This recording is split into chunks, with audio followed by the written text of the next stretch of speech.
തെളിച്ചമേകാൻ പൊൻപുലർക്കാലം വെളിച്ചമാകും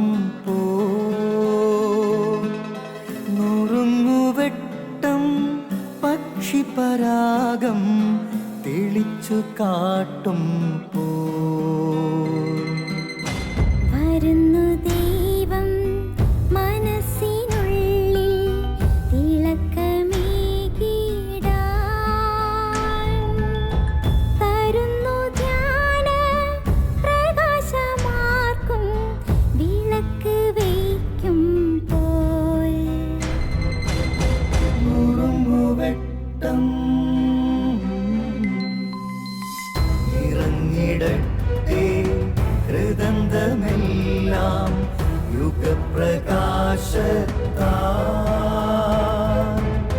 മറഞ്ഞിടട്ടെ മനാന്ധകാരം യുഗപ്രസാദത്താൽ.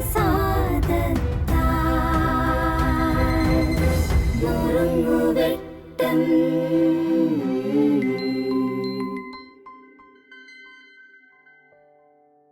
ഈശോ മിശിഹായിക്ക് സ്തുതിയായിരിക്കട്ടെ.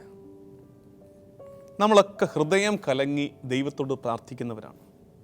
ചില നേരത്ത് കണ്ണുനീരൊഴുക്കി നമ്മൾ പ്രാർത്ഥിക്കും. ചരിത്രത്തിൽ ഏറ്റവും നൊമ്പരപ്പെട്ട പ്രാർത്ഥന ഏതായിരിക്കും? ചുമ്മാ ഊഹിച്ചു നോക്കിക്കേ.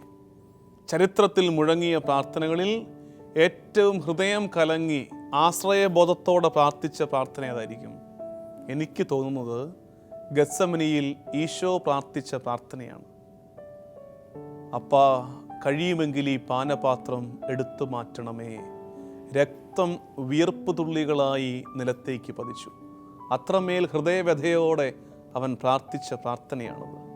ഇനിയാണ് നമ്മൾ മനസ്സിലാക്കേണ്ട കാര്യം, അങ്ങനെ പ്രാർത്ഥിച്ച പ്രാർത്ഥനയ്ക്ക് ദൈവം ഉത്തരം കൊടുത്തോ? ഇല്ല. ആ പ്രാർത്ഥനയുടെ ഉത്തരം നമ്മൾ ഉദ്ദേശിക്കുന്നത് പോലെ ആ സഹനമെടുത്ത് മാറ്റുകയായിരുന്നില്ല. മറിച്ച് ദൈവം എന്താ ചെയ്തത്? ദൈവം ആ സഹന നേരത്തെ അതിജീവിക്കാൻ വേണ്ടി സ്വർഗത്തിൽ നിന്ന് ഈശോയ്ക്കായി ഒരു മാലാഖയെ അയച്ചു കൊടുത്തു. അപ്പം നമുക്ക് പ്രാർത്ഥനയുടെ പുതിയൊരു ശൈലി പഠിക്കണം. നമ്മൾ പ്രാർത്ഥിക്കേണ്ടത്, കർത്താവേ, സഹനങ്ങൾ എടുത്തു മാറ്റണമേ എന്നല്ല ഞങ്ങൾ പ്രാർത്ഥിക്കുന്നത്.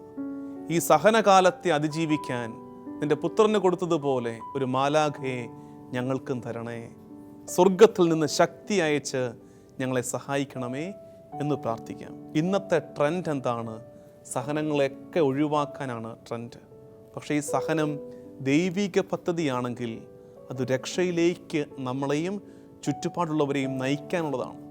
അത് നമ്മൾ തട്ടിത്തെറിപ്പിച്ച് കളയുമ്പോൾ രക്ഷ വിദൂരമായി പോകുന്നു. അതുകൊണ്ട് പ്രിയമുള്ള ദൈവജനമേ, ദൈവഹിത പ്രകാരമാണ് നീ സഹിക്കുന്നതെങ്കിൽ ദയവ് ചെയ്ത് ആ സഹനത്തെ തട്ടിത്തെറിപ്പിച്ച് കളയരുതേ. മറിച്ച് പ്രാർത്ഥിക്കണം, കർത്താവേ, എന്നെക്കൊണ്ട് പറ്റുന്നില്ല ഈ സഹനക്കടൽ നീന്തിക്കടക്കാൻ, എനിക്കായി ഒരു മാലാഖയെ നീ തരണേ. ആമേൻ.